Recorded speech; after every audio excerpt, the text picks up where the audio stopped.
నమస్తే, welcome to AP news. Kakinada జిల్లా జగ్గంపేట మండలం కాట్రపల్లిలో 4 రోజుల నుండి కురిసిన వర్షానికి తడిసిన ధాన్యం రాసులను పరిశీలించిన మంత్రి నాదెండ్ల మనోహర్, ఎమ్మెల్యే జ్యోతుల నెహ్రూ. నాదెండ్ల మనోహర్, అకాల వర్షంల వల్ల రైతులకు అపార నష్టం కలిగింది. ప్రభుత్వం తప్పకుండా రైతులు ధైర్యం నింపే విధంగా ఆదుకుంటుంది. తడిసిన ధాన్యం ప్రతి గింజ కొనే బాధ్యత ప్రభుత్వం తీసుకుంటుంది. దళారులు మభ్యపెట్టి తక్కువ రేటుకి కొనే ప్రయత్నం చేస్తున్నారు. ఎవరు కూడా వాళ్ళ ఉచ్చులో పడొద్దు. గత ప్రభుత్వంలో కాకినాడ జిల్లాలో 25,000 మెట్రిక్ ధాన్యం మాత్రమే సేకరించారు. మన ప్రభుత్వంలో ఆల్రెడీ 59,000 మెట్రిక్ టన్నుల ధాన్యాన్ని కొనుగోలు చేశాం. 95,000 మెట్రిక్ టన్నుల ధాన్యాన్ని కొనుగోలు చేయడానికి మేము టార్గెట్ పెట్టుకున్నాం. అధికారులతో మరొకసారి మాట్లాడి అవసరమైతే ఇంకో 50,000 మెట్రిక్ టన్నులు ధాన్యాన్ని కొనే అవకాశం ప్రభుత్వం తీసుకుంటుంది.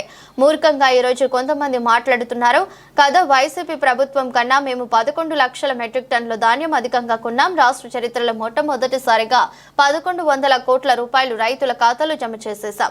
కూటమి ప్రభుత్వం ఎప్పుడు కూడా రైతులను ఏమాత్రం మేము వదిలేయమని అన్నారు. అయితే ప్రభుత్వం ఖచ్చితంగా రైతుకి ఆప్తమిత్రుడుగా ధైర్యం నింపే విధంగా మా కూటమి ప్రభుత్వం, గౌరవ ముఖ్యమంత్రి గారు చంద్రబాబు నాయుడు గారు, అదేవిధంగా పవన్ కళ్యాణ్ గారు ఇచ్చిన సూచనలతోటి ఈరోజు జగ్గంపేట నియోజకవర్గంలో గౌరవ శాసనసభ్యులు నెహ్రూ గారి పిలుపు మేరకు ఈ ప్రాంతంలో గ్రామాల్లో పర్యటిస్తూ ఉన్నాం. ఖచ్చితంగా ధాన్యంకు ఎవరైతే ఎండబెట్టడానికి కోసం, ఆరబెట్టడానికి కోసం నిలబెట్టుకున్నారో ఈ వర్షాల వలన తడిసిన ధాన్యం ఖచ్చితంగా ప్రతి గింజ కొనే బాధ్యత ప్రభుత్వం తీసుకుంటుంది. ఇందులో మాత్రం ఎవరికి కూడా అపోహలు అవసరం లేదు. అదేవిధంగా నేను మాటిస్తున్నా అందరికీ కూడా, తక్కువ రేట్లకి హడావుడిగా దళారులు వచ్చి మిమ్మల్ని మభ్యపెట్టి కొనుగోలు చేయడానికి చేస్తున్న ప్రక్రియను కూడా మీరు దయచేసి ఎంకరేజ్ చేయబాకండి. ప్రభుత్వం మీ దగ్గర కొనుగోలు చేస్తుంది. ఉదాహరణకి గత సంవత్సరం పోల్చుకుంటే ఇదే రబీలో గత సంవత్సరం ప్రభుత్వం కొనుగోలు చేసింది కేవలం 25,000 మెట్రిక్ టన్నులు మన జిల్లాలో, కాకినాడ జిల్లాలో. అదే మన కూటమి ప్రభుత్వం ఆల్రెడీ 59,000 మెట్రిక్ టన్నులు కొనుగోలు చేశాం. 95,000 మెట్రిక్ టన్నులు కొనుగోలు చేయడానికి మేము టార్గెట్ ఇచ్చాం. ఇప్పుడే ఉదయం జేసీ గారితో అధికారులతో మాట్లాడిన తర్వాత తప్పకుండా ఈరోజు మధ్యాహ్నం 3ంటికి సమావేశంలో అవసరమైతే ఇంకొక 50,000 మెట్రిక్ టన్నులు పెంచడానికి సిద్ధంగా ఉన్నాం. గౌరవ శాసనసభ్యులు నెహ్రూ గారు కూడా ఇప్పుడే మాట ఇచ్చాను. 250 మెట్రిక్ టన్నులు కొనుగోలు చేయాలి ఈ మండలంలో అనే అవసరం చెప్పారు. 250 కాదు, అవసరమైతే 350 మెట్రిక్ టన్నులు కూడా కొనుగోలు చేస్తామని నేను హామీ ఇచ్చాను. తప్పకుండా రైతాంగానికి మాత్రం మేము నిలబడతాం. ఎవ్వరూ ఎటువంటి ఇబ్బందులు కలగకుండా మీరు ఒక నమ్మకంతో కొంచెం ఈ 2 రోజులు ఎండలు బాగానే ఉంటాయి కాబట్టి ప్రభుత్వమే మీ దగ్గర కనీస మద్దతు ధరకు మేము కొనుగోలు చేస్తాం. అటువంటి ఇబ్బంది కలగకుండా చూసుకునే బాధ్యత మా అందరిది సమిష్టిగా. అధికారి రాని పక్షంలో ఏం చేస్తారు సార్ వాళ్ళు? చెప్పండి మాట మీద. అంటే అధికారి ప్రజెంట్ రావట్లేదు దగ్గరికి, దళాల దగ్గరికి చెప్తాను. ఈరోజు సమీక్షిస్తాను కదా సాయంత్రం. రైతు సహాయ కేంద్రాల్లో మనకు ఒక వ్యవస్థ, ఒక సిబ్బంది కొరత లేకుండా ఈ రబీ ప్రొక్యూర్మెంట్లో కూడా మేము ఆ విధంగా నిలబెట్టాం. తప్పకుండా చిన్న కొన్ని సందర్భాల్లో పొరపాట్లు జరిగితే మా దృష్టికి తీసుకురండి.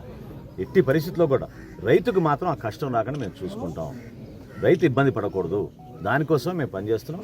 జేసీ గారు కూడా ఉదయం నుంచే ఈ సమీక్షలు చేస్తామని అన్నారు. సాయంత్రం 4ంటికల్లా మీకు స్పష్టత ఇస్తాం.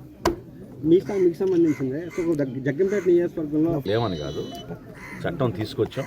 అయితే ఈ సందర్భం కాదు, నేను మళ్ళీ మాట్లాడతాను. శాఖలు కూడా చెప్పినా కూడా పనిచేసుకోవట్లేదు కాదు, ఈ సందర్భం కాదు. ఇప్పుడు మనం ఈ విషయం గురించి మనం ప్రస్తావించుకుందాం. పీడిఎస్ గురించి నేను ఖచ్చితంగా మాట్లాడతాను. పూర్తి సమాచారం ఉంది.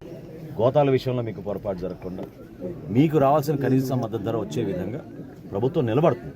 నిన్న కూడా నేను చెప్పాను పత్రికా సమావేశంలో, మూర్ఖంగా ఈరోజు కొంతమంది మాట్లాడుతున్నారు, దుర్మార్గంగా మాట్లాడుతున్నారు.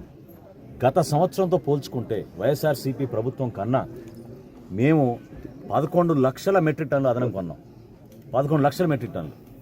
రాష్ట్ర చరిత్రలో మొట్టమొదటిసారి 11,300 కోట్ల రూపాయలు రైతుల ఖాతాల్లోకి జమ చేసేసాం. ఇంత భారీ ఎత్తున ఈ ప్రక్రియ జరుగుతున్నప్పుడు ఈ దురదృష్టమైన ఈ వర్షాల వల్ల కొన్ని సంఘటనలు, కొన్ని ప్రాంతాలు జిల్లాలో కొంచెం అలజడి ఉంది. ఖచ్చితంగా మేము అందరం కూడా సమాయుతమై, అధికార యంత్రాంగం, రాజకీయ నాయకులు అందరం కూడా రైతన్నకి మేము అండగా నిలబడతాం. కూటమి ప్రభుత్వం ఎప్పుడు కూడా రైతుని మాత్రం మేము వదిలేయం. దయచేసి మీరు ఆ ధైర్యం నింపుకోండి. ఆ భరోసా మీరు ఖచ్చితంగా నమ్మాలి. ఎక్కడైనా సరే, ఏ మండలంలో సరే మీకు ఇబ్బంది కలిగితే స్థానిక అధికారులకు చెప్పండి. తప్పకుండా ఎన్యూమరేషన్ చేస్తాం. కొంతమంది రైతు సోదరులు పొలాల్లోనే ధాన్యం తడిచిపోయిందనే విషయం మా దృష్టికి తీసుకొచ్చారు. వ్యవసాయ శాఖ ద్వారా దాన్ని ఎన్యూమరేషన్ చేయించి వీలైతే సాయంత్రం 4ంటికల్లా మేము ఏర్పాటు చేసుకున్న ఈ 3 జిల్లాల సమీక్షలో ఆ వివరాలు వస్తే తప్పకుండా గౌరవ ముఖ్యమంత్రి గారి దృష్టికి తీసుకెళ్లి ఏ విధంగా వెసులుబాటు కల్పిద్దాం, తడిచిన ధాన్యాన్ని మేము ఏ విధంగా కొనుగోలు చేస్తాం, ఖచ్చితంగా దానిపైన ఒక వివరణ ఈరోజు సాయంత్రానికల్లా ప్రభుత్వం తరఫున కాకినాడలో ఈరోజు సాయంత్రం నిర్ణయం తీసుకుంటాం. కొనుగోలు కేంద్రాలు మనం కాకినాడ జిల్లాలో ఏర్పాటు చేసుకున్నాం. 225 కొనుగోలు కేంద్రాల్లో కూడా ఇప్పుడు వరకు మనం 118 కోట్ల రూపాయల ధాన్యం కొనుగోలు చేశాం. సో మా అంచనాలు ఎట్లా ఉంటాయంటే వ్యవసాయ శాఖ ఇచ్చిన అంచనాల మేరకు మేము సిద్ధం చేసుకుంటాం. అయితే ఈసారి దిగుబడి ఎక్కువ ఉందని చెప్పి మాకు సమాచారం వచ్చింది ఇప్పుడు. సో దిగుబడి ఎక్కువ వచ్చింది కాబట్టి రైతులు సహజంగానే గోతాలు ఎక్కువ అడుగుతున్నారు. గోతాల కొరత మాత్రం లేదు. 5 కోట్ల గోతాలు మేము తెప్పించాం. ఖరీఫ్ మాసంలోనే సిద్ధంగా ఉన్నాం. కాకపోతే ప్రతి రైతు సహాయ కేంద్రాల్లో మేము ఎనిమిరేట్ చేసుకుని కరెక్ట్గా మా అంచనాల మేరకు అక్కడ స్థానికంగా ఉన్న పరిస్థితులు మేము అవగాహన తెచ్చుకున్న తర్వాత తప్పకుండా మేము అందిస్తాం. ఎవరైనా దళారులు వచ్చి మోసగించడానికి మిల్లల తరఫున మాట్లాడితే మాత్రం దయచేసి రైతులను నేను కోరుకునేది మీరు వాళ్ళని ప్రోత్సహించబాకండి.